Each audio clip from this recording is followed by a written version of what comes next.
Smart Watch តម្លៃ$45ធ្វើអីបានខ្លះក្នុងប្រអប់មកជាមួយនឹង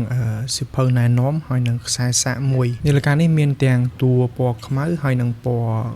silver បែបនេះនាឡិកានេះបំពាក់មកជាមួយនឹងអេក្រង់ AMOLED ជាមួយនឹងអាវក្រោះការពារទឹកកម្រិត 3ATM ក្រៅពីនឹងបំពាក់មកជាមួយនឹង App Fit Cloud Pro ដែលយើងអាចប្រើបានទាំងជាមួយ iOS ទាំង Android ហើយជាប់ជាមួយនឹងនាឡិកានេះបានជាមួយនឹងទូរស័ព្ទតាមរយៈ QR Code ឬក៏ Bluetooth តើតើទៅនឹង Watch Face អ្នកគ្នាអាចដូរបានតាមរយៈ transfer រូបភាពពី app នៅក្នុងទូរស័ព្ទរបស់អ្នកគ្នាពាក់មកជាមួយនឹង software ដែលផាកផាយទៅនឹងទូរស័ព្ទរបស់យើងមានទាំង setting ដែលយើងអាចកំណត់ពលឺ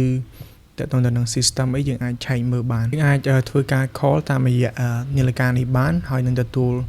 Bluetooth calling តាមរយៈនាឡិកានេះហើយនាឡិកានេះក៏បំពាក់មកជាមួយនឹងមុខងារ AI ដូចជា ChatGPT ដែរបំពាក់មកជាមួយនឹងមុខងារ Compass ដែលយើងអាចដឹងទិសដៅលិចកើនជើងត្បូងបាននាឡិកានេះក៏អាចប្រាប់យើងពីសម្ពាធខ្យល់នៅក្នុងបរិយាកាសបានដែរហើយវាអាច track ជាមួយនឹងចំនួនជំហានរបស់យើងប្រចាំថ្ងៃតើតើទៅនឹង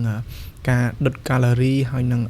យើងត្រូវធ្វើម៉េចឲ្យយើងកាមជាងមុនវាអាចផ្ដល់ជាព័ត៌មានឲ្យយើងបានដឹងហើយក៏បំពាក់មកជាមួយនឹងមុខងារតាមដានសុខភាព heart rate sensor ដែលអាចដឹងចំនួនចង្វាក់បេះដូងយើងនៅពេលដែលយើងធ្វើសកម្មភាពនិងយើងអត់ធ្វើសកម្មភាពហើយក៏បំពាក់មកជាមួយនឹងមុខងារតាមដានការគេងរបស់យើងនៅពេលដែលយើងពាក់អ្នកគ្នាចាំថាយើងគេងគ្រប់គ្រាន់អត់បំពាក់មកជាមួយនឹងមុខងារអាកាសធាតុហើយក៏យើងមានមុខងារ sport mode ជាច្រើនដែលយើងអាច transfer ចេញពី app នៅក្នុងនាឡិកាបានអានេះខ្ញុំតេស្តជាមួយនឹង running